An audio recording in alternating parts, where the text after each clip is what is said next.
হুম, জামাই ষষ্ঠী তো চলেই এলো। চলো তোমাদের সাথে জামাই ষষ্ঠীর লুকটা শেয়ার করে দিই, যাতে তোমরা সুন্দর করে সেজেগুজে যে যার ষষ্ঠী খেতে যেতে পারো।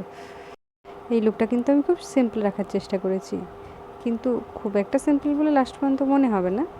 এটা তুমি যে কোনো বিয়েবাড়িতেই অনায়াসে করে চলে যেতে পারো। শুধু লিপস্টিকটা, ব্লাশটা আর একটু ডিপ করে দিলেই চলবে। চলো তাহলে শুরু করা যাক। প্রথমেই আইব্রাউ দিয়ে শুরু করা যাক। কিন্তু আমার সাথে হয়েছে একটা গন্ডগোল। লেন্স পরার পর থেকে আমি কিছুতেই ডিরেক্ট লাইটের দিকে তাকিয়ে মেকআপ করতে পারছিলাম না। তাই অজ্ঞতা একটা আয়না আমায় সাইডে রাখতেই হয়েছে এবং সেদিকে তাকিয়েই মেকআপটা করতে হয়েছে। একটু অ্যাডজাস্ট করে নিও। আমি কিন্তু কোনোদিনই আইব্রাউ করি না, করতে প্রয়োজন হয় না। আমার আইব্রোটা খুবই সরুর মধ্যে, একটু কারেক্ট করে নিলেই হয়। কিন্তু যারা আইব্রো করে অভ্যস্ত তারা কিন্তু যদি কারেক্ট ঠিকঠাক করতে পারো আর পমেডটা ঠিকঠাক ব্লেন্ড করতে পারো, কিছু একটা অসুবিধা হয় বলে আমার মনে হয় না। আসলে মেকআপের প্রত্যেকটা স্টেপে তুমি যদি প্রোডাক্ট খুবই অল্প অল্প করে নাও এবং অল্প অল্প করে ব্লেন্ড করো, তাহলে খুব একটা কিছুতে অসুবিধা হয় বলে আমার মনে হয় না। আমি রেগুলারই এইভাবেই আইব্রোটা করে থাকি। চলো এবার আই মেকআপটা শুরু করা যাক।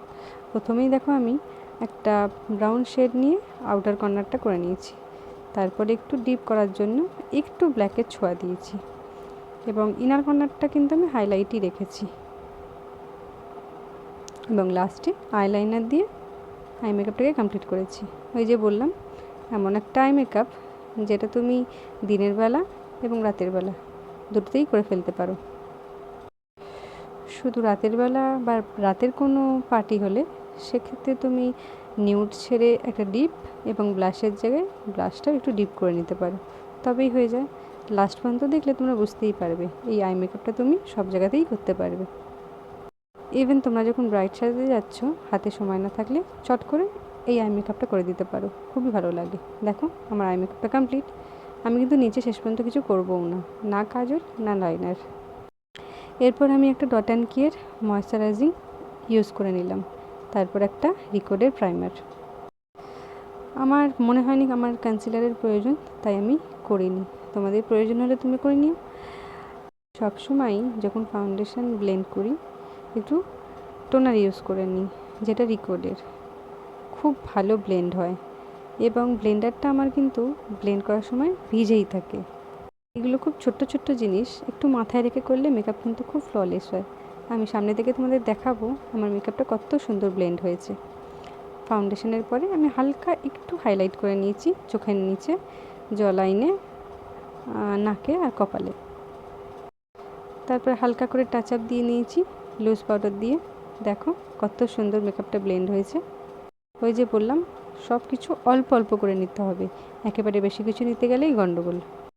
এটা কিন্তু একটা লিপস্টিক ম্যাকের। এই কালারটা আমার এতটাই পছন্দ, অ্যাজ আ ব্লাশ আমি সবসময় এটা ইউজ করে থাকি। এই যে দিনের বেলা বলে আমি এটার উপর কোনো ব্লাশ আর ইউজ করিনি, মানে পাউডার ব্লাশ। তোমরা চাইলে ইউজ করতে পারো, আমার মনে হয়েছে সকালের জন্য এটা আর লাগবে না, তাই ওটার উপর আমি আর কোনো পাউডার ব্লাশ ইউজ করিনি। দেন লিপস্টিক, তারপরেই অফ ক্যামেরায় আমি ফিক্সারটা ইউজ করে নিয়েছিলাম, দেন হাইলাইটার। এই যে আমার ফাইনাল লুক। কেমন হয়েছে জানিও কিন্তু। Thank you.